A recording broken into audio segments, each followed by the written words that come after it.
Hey guys, Alex Newman here for the New American Magazine. We're at the COP30 in the middle of the Amazon rainforest. You notice I'm not wearing my usual costume. It's because it's so hot here. But we're standing in front of the closest thing we have to a U.S. booth at this thing. We just got word from the Trump administration. They just sent us a note saying this, I'm going to quote, "The Trump administration refused to use taxpayer dollars to send or facilitate any official travel for this conference, which is dedicated to hamstringing the American economy and bankrupting the American people." We did look all over for an American delegation. We did not find much. We actually asked a lot of the allied countries, allied governments, where the Americans were, and they all said, well, we don't think anybody's here. The Brits said nobody was here. Somebody had told us that they had sent a few low-level delegates, but the State Department did confirm they don't have anybody here. And now this actually creates an interesting situation. You actually have a lot of very senior and prominent climate alarmists and globalists saying this is a perfect opportunity now to pass a really strong agreement. They're calling it a roadmap to phase out fossil fuels. And because these agreements are usually adopted by consensus, and the Trump administration doesn't have anybody here to object to the consensus, it presumably will pass. And then, as Jean Sue from the Coalition for Biological Diversity or some such group, big important climate alarmist organization, she said this is great. With the Americans gone, we can now pass a really hard agreement, and then when Trump is gone in 3.5 years, it will be binding, it will be imposed on the American people. Even though the Trump administration is not present in these hallways, their presence is still very clear through the 1,600 fossil fuel lobbyists that are here, through their allies who are equal blockers like Saudi Arabia, who will be blocking these things because they are gas and oil producers. The United States right now is the world's #1 fracked gas producer and #1 LNG exporter and one of the top crude oil exporters and producers.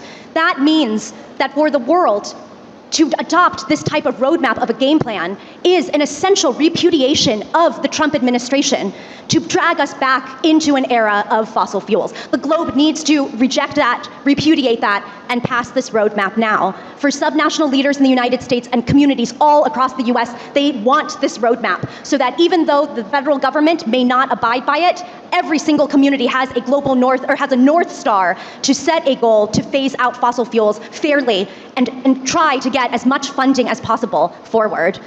Another important reason why it is critical is because the US is not here this year, which means that they cannot stop this roadmap in its track here. If a roadmap comes out in this process, or the process to get that roadmap in the next few years, that means that once the Trump administration leaves, the United States administration is then obliged to meet that roadmap coming forth. And if that takes 3 years for them to come back in, that is a win as well.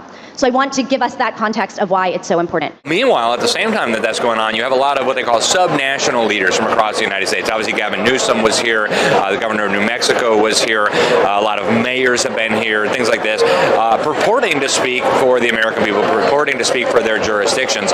There's a thing called the We're Still In Coalition, and they claim to represent more than half of the United States, both economically and in terms of people. Of course, we know Trump won the election with a strong majority, even with the general vote, the public.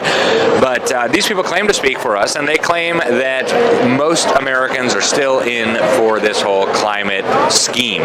So a very dangerous situation here. We'll keep you updated as we learn more.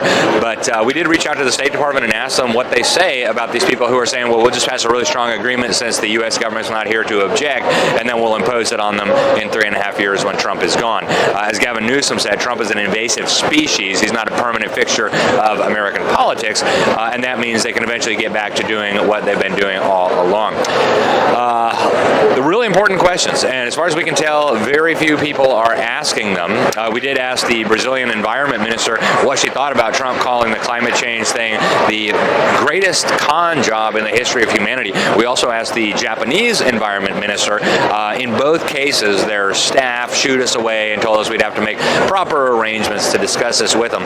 But we'll keep trying to get some more information for you. We'll keep sending it to the people who need it in the United States, and we hope that you'll help us get this out as well. Folks, there's nobody else doing this here, unfortunately. We wish there was, but we depend on you guys to help get the word out before this climate conference finishes up with a massive agreement to basically continue shackling humanity at an ever faster pace. Thanks again. Go to thenewamerican.com for more. We'll see you soon.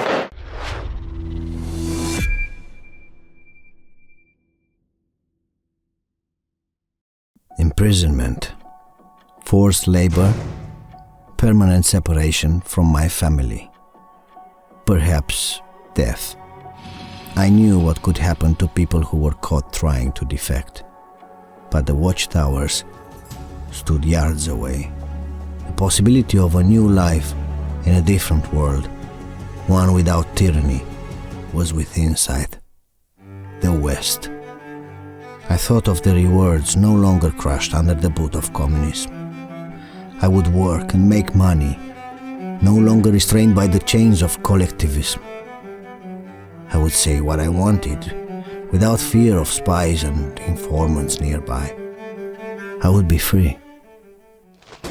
The frozen rain and Romanian mud sipped through my gloves and cloths.